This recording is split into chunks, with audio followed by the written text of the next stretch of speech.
எல்லாருக்கும் வணக்கம். இப்போ ஒரு பெரிய புயல் பத்தி தான் ஒரே பேச்சா இருக்கு. அதோட பேரு கல்மேகி. இது மேற்கு பசிபிக் பெருங்கடல்ல உருவாகியிருக்கு. இதனால தமிழ்நாட்டுக்கு ஆபத்து வருமா இல்ல நல்ல மழை கிடைக்குமா? வாங்க இத பத்தி முழுசா தெரிஞ்சுக்கலாம். சரி, நம்ம எல்லாருக்குமே மனசுல ஓடுற கேள்வி, இந்த கல்மேகி புயலால நமக்கு ஏதாவது ஆபத்து இருக்கா? இந்த கேள்விக்கு தான் நாம இப்போ விடை தேடப் போறோம். ஏன் இந்த கல்மேகி புயல எல்லாரும் இவ்ளோ பெருசா பேசுறாங்க? என்ன காரணம்னா அதோட பயங்கரமான சக்தி தான்.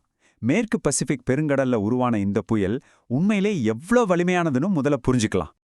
கல்மேகியோட பவர் என்னன்னு சிம்பிளா புரிய வைக்கணும்னா நாம மறக்கவே முடியாத நம்ம கஜா புயலோட கம்பேர் பண்ணி பார்க்கலாம். கஜா புயலோட தாக்கம் நம்ம எல்லாருக்குமே நல்லா ஞாபகம் இருக்கும் இல்லையா? கிட்டத்தட்ட அதே மாதிரி ஒரு பேரழிவு சக்தியை தான் இந்த கல்மேகி புயலும் கொண்டிருக்கு. யோசிச்சு பாருங்க, வியட்நாம்ல கரையை கடக்கும்போது காத்தோட வேகம் மணிக்கு 150 கிலோமீட்டர். இது சாதாரண காத்து இல்லைங்க, கஜா புயல் மாதிரி மரங்களையே வேரோட சாய்க்கிற அளவுக்கு அதிபயங்கரமான வேகம். இந்த அசுர வேகம் தான் நிறைய ஆசிய நாடுகளை பயத்துல உறைய வச்சிருக்கு. சரி, ஒரு புயல் எவ்வளவு பவர்ஃபுல்லா இருக்கிறத விட அது எந்த வழியா போகுதுங்கிறதா ரொம்ப ரொம்ப முக்கியம். அதோட பாதை தான் அது எங்கெல்லாம் பாதிப்பை ஏற்படுத்தும்னு முடிவு பண்ணும். வாங்க கல்மேகி புயல் எந்த ரூட்ல போயிருக்குன்னு பார்க்கலாம். இந்த புயலோட பயணத்தை பாத்தீங்கன்னா அது 4 ஸ்டேஜா நடக்குது. முதல்ல மேற்கு பசிபிக் பெருங்கடல்ல உருவாகி பிலிப்பைன்ஸை நெருங்கும்போது இன்னும் பவர்ஃபுல் ஆகுது. அப்புறமா மணிக்கு 100லிருந்து 120 கிலோமீட்டர் வேகத்துல பிலிப்பைன்ஸை தாக்குது. அதுக்கப்புறம் வடமேற்கு திசையில திரும்பி தென்சீன கடலுக்குள்ள போகுது. இந்த கடைசி கட்டம் தான் ரொம்ப முக்கியமான ஒரு திருப்பம். இந்த புயல் ஒரே ஒரு நாட்டோட நிக்கல, வரிசையா பிலிப்பீன்ஸ், வியட்நாம், லாவோஸ், கம்போடியா, தாய்லாண்டுன்னு 5 தென்கிழக்கு ஆசிய நாடுகள் இதோட நேரடி தாக்குதலுக்கு உள்ளாகியிருக்கு. இந்த எல்லா நாடுகளும் பெரிய புயல் காத்தையும் கனமழையும் சந்திச்சிட்டு இருக்காங்க. சரி, இப்போ நம்மளோட முக்கியமான கேள்விக்கு வருவோம். பசிபிக் பெருங்கடல்ல ஆரம்பிச்சு தென்சீன கடல் வரைக்கும் பயணம் பண்ற இந்த பெரிய புயல் நம்ம வங்கக்கடலுக்குள்ள வந்து தமிழ்நாட்டை தாக்குமா? ஒரு நல்ல விஷயம் என்னன்னா, கல்மேகி புயலால தமிழ்நாட்டுக்கு நேரடியா எந்த பாதிப்பும் இல்ல.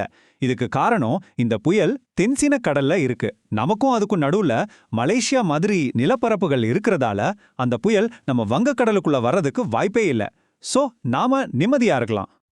ஓகே, கல்மேகி புயல் பிரச்சனை இல்லைன்னு தெரிஞ்சிடுச்சு. அப்போ நம்ம வங்கக்கடல் பகுதியில இப்போ என்ன நிலைமை? நமக்கு மழை இருக்கா இல்லையா? அத பத்தி பாப்போம். இப்போதைக்கு நம்ம வங்கக்கடல்ல வடகிழக்கு பருவக்காத்து ஒரு சீரா வீசல, ஒரு மாதிரி களைஞ்சு குழப்பமான நிலையில இருக்கு. இதனால தான் ஒரு புயல் உருவாகிறதுக்கு தேவையான சரியான சூழல் இன்னும் வரல. இந்த நிலைமை மாறி காத்து அமைப்பு வலுவாகிறதுக்கு நவம்பர் 15 வரைக்கும் ஆகலான்னு எதிர்பார்க்கப்படுது. புயல் தான் உருவாகல, ஆனா மழைக்கு நல்ல வாய்ப்பு இருக்கு. வரப்போற நாட்கள்ல குறிப்பா நவம்பர் 5லிருந்து 8 வரைக்கும் தமிழ்நாட்டுல எங்கெங்க மழை பெய்யும்னு இப்போ விரிவா பார்க்கலாம். இத பார்த்தாலே உங்களுக்கு ஒரு விஷயம் நல்லா புரியும். மழை பொழிவு பெரும்பாலும் கடலோர மாவட்டங்கள்ல தான் அதிகமா இருக்கும்னு தெரியுது. குறிப்பா மயிலாடுதுறையிலிருந்து ராமநாதபுரம் வரைக்கும் இருக்கிற டெல்டா மற்றும் தெற்கு கடலோர மாவட்டங்கள்ல கனமழைக்கு அதிக வாய்ப்பு இருக்கு. மற்ற கடலோர மாவட்டங்கள்லயும் உள் மாவட்டங்கள்லயும் மிதமான மழை பெய்யலாம். சரி, இப்போதைக்கு புயல் இல்லைன்னு நிம்மதியா இருக்கலாம். ஆனா வடகிழக்கு பருவமழை சீசன் இன்னும் முடியலையே.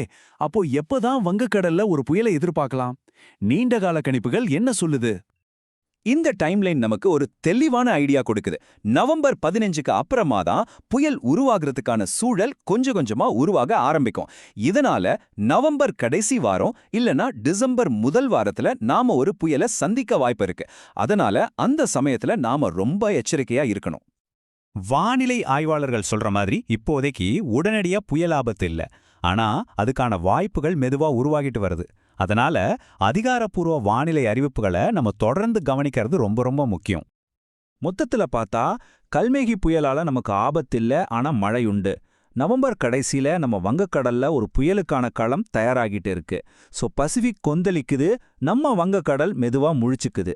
இந்த வடகிழக்கு பருவமழையோட கடைசி கட்டம் நமக்கு நல்ல மழையை தருமா இல்ல ஒரு பெரிய புயலை கொண்டு வருமா பொறுத்து இருந்து தான் பார்க்கணும்.